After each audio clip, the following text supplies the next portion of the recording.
হেমাঙ্গিনী নিজের ঘরের ভিতর সমস্ত জানালা বন্ধ করিয়া দিয়া কাঠের মূর্তির মতো বসিয়াছিলেন। উমা মার দেখিতে গিয়াছিল।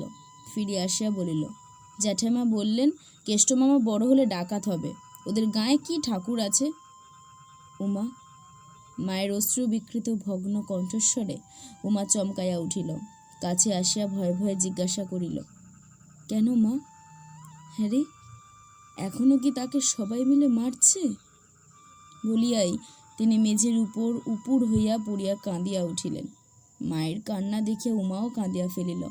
তারপর কাছে বসিয়া নিজের আঁচল দিয়া জননীর চোখ মুছাইয়া দিতে দিতে বলিল, পেছনের মা কেষ্টমামাকে বাইরে টেনে নিয়ে গেছে। হেমাঙ্গিনীর কথা কহিলেন না। সেইখানে তেমনি করিয়াই পড়িয়া রহিলেন। বেলা 2-3টার সময় সহসা কম্প দিয়া ভয়ানক জ্বর আসিল। আজ অনেক দিনের পর পথ্য করিতে বসিয়াছিলেন। সে খাবার তখনও একধারে পড়িয়া শুকাইতে লাগিল।